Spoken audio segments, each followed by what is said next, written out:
प्रिय विद्यार्थी मित्रांनो, काल आपण प्रेझेंट परफेक्ट टेन्स मधील आय आणि ओईची वाक्य बनवली. आज आपण यू, दुसरे यू, ही, शी, इट आणि देचे वाक्य बनवूया. तर सुरुवातीला आपण इथे घेतोय सिंपल प्रेझेंट टेन्सचे यूचे वाक्य. यू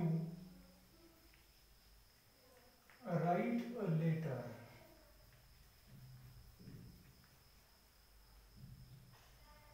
काळ हा काळ आहे साधा वर्तमान काळ. साधा वर्तमान काळ.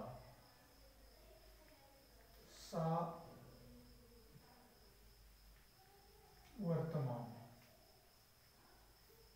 म्हणजे काय? साधा वर्तमान काळ आहे. याचा अर्थ होतो तू पत्र लिहितोस.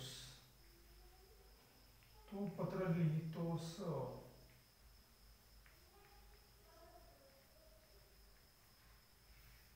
ठीक आहे.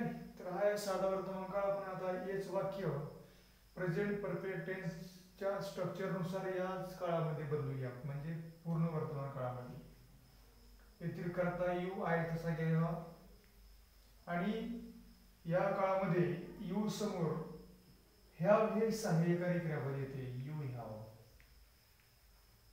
थर्ड फॉर्म राईटचा third form return V3 WRITT and return a letter. You write a लेटरचा अर्थ होतो तू पत्र लिहितोस, परंतु या वाक्याचा अर्थ लिहित असताना मराठी सफिक्स मध्ये यायचे आहे. म्हणजे प्रेझेंट परफेक्ट टेन्सचे मराठी सफिक्स हे आहेत.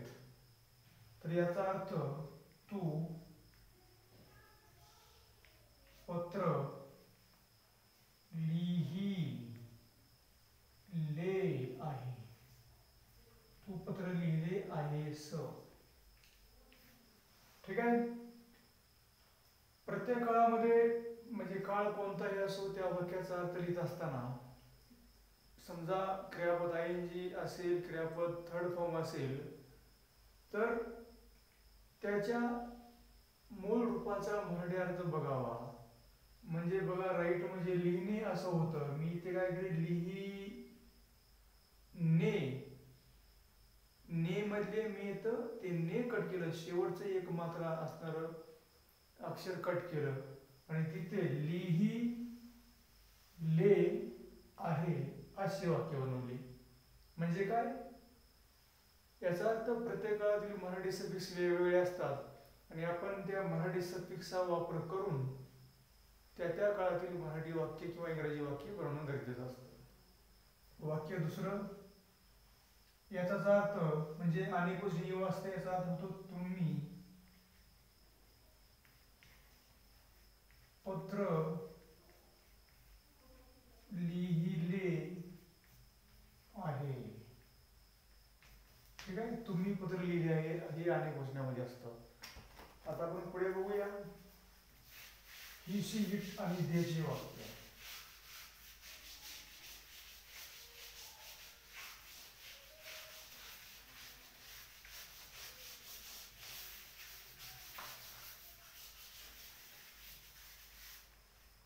चला बघा, येते हिचे वाक्य घ्या. He writes a letter. काळ कोणता आहे? हा काळ आहे साधा वर्तमान काळ. साधा वर्तमान काळ आणि याचा अर्थ आहे तो पत्र लिहितो. तो पत्र लिहितो. आता या वाक्याचा अर्थ कसा लिहायचा बघा.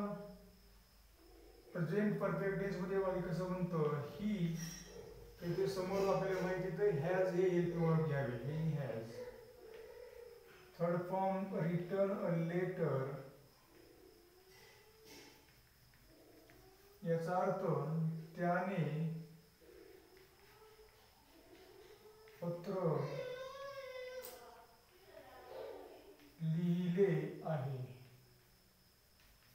लक्षात ठेवा, ही हॅज म्हणजे त्याला आहे, त्याच्याजवळ आहे होतं, परंतु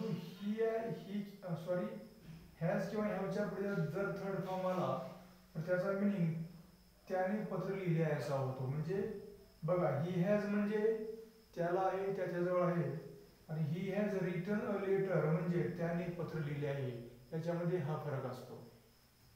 त्याच्यापुढे बघा, शी राइट्स अ लेटर. हा काळ कोणता आहे? हा काळ आहे साधा वर्तमान काळ. साधा वर्तमान. याचा अर्थ काय होतो? ती पत्र लिहिते. ठीक आहे, ती पत्र लिहिते. तर आपण आता हे वाक्य प्रेझेंट परफेक्ट टेन्स मध्ये बदलूया.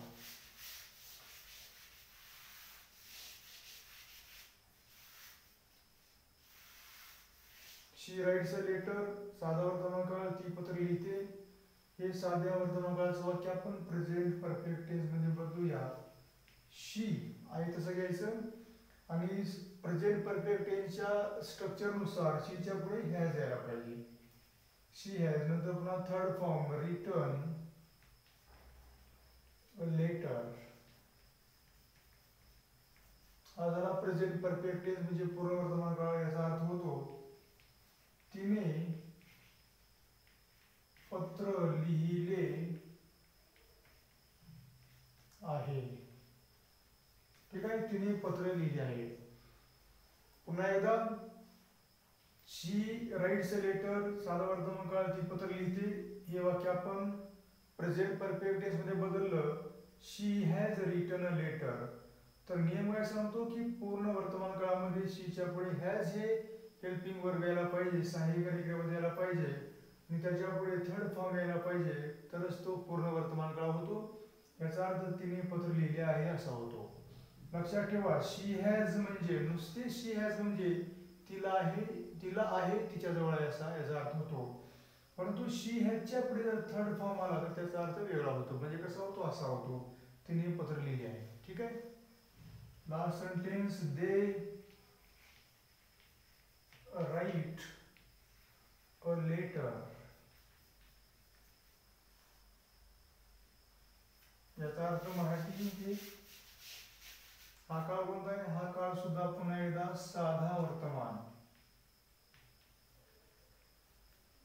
याचा अर्थ ते पत्र लिहितात.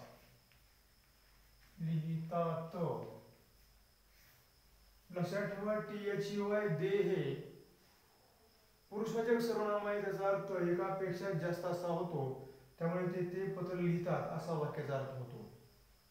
आता हे वाक्य पुन्हा दे करता येत तसा घ्या. प्रेझेंट परफेक्ट टेन्स मध्ये देच्या पुढे ह्या यायला पाहिजे, आणि ह्याच्या पुढे थर्ड फॉर्म क्रियापद यायला पाहिजे. थर्ड फॉर्म रिटर्न आहे, तर आपण राईटचा थर्ड फॉर्म इथे रिटर्न घेतलेला आहे. ठीक आहे, they have written a letter. याचा अर्थ त्यांनी पत्र लिहिले आहे. लक्षात ठेवा, नुसते दे हॅवचा अर्थ, दे हॅव म्हणजे त्यांना आहे, त्यांच्याजवळ आहे. परंतु दे हॅवच्या पुढे जर थर्ड फॉर्म, ह्याच्या पुढे जर थर्ड फॉर्म आला असेल तर तो हे वाक्य पूर्ण वर्तमानाचे वाक्य बनते, आणि याचा अर्थ त्यांनी पत्र लिहिले आहे असा होतो. पुन्हा एकदा, दे हॅव म्हणजे त्यांना आहे, त्यांच्याजवळ आहे असा याचा वेगळा अर्थ होतो. परंतु ह्याच्या पुढे जर थर्ड फॉर्म आला तर त्याचा अर्थ मराठी सफिक्स नुसार लिहिणे गरजेचे आहे, आपण लक्षात ठेवावे. ठीक आहे, तर आपण आणि एक इथे एक्झाम्पल बघूया.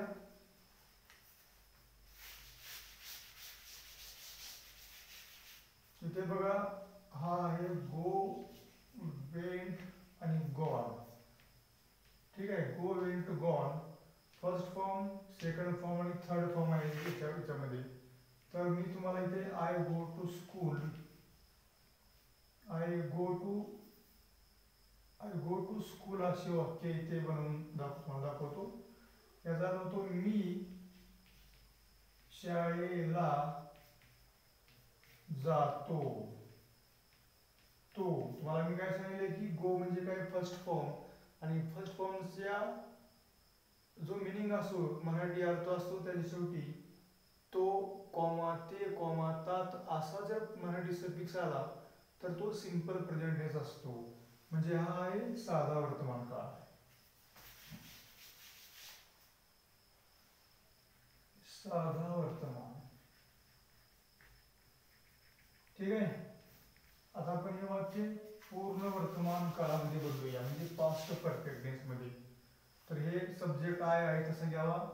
आपण नियम काय सांगतो की या काळामध्ये आयच्या पुढे हॅव हे हेल्पिंग वर्ब यायला पाहिजे आणि याच्या पुढे थर्ड फॉर्म यायला पाहिजे. आय हॅव गोचा थर्ड फॉर्म गॉन आहे. ठीक आहे. गोचा third form gone. I have gone to school.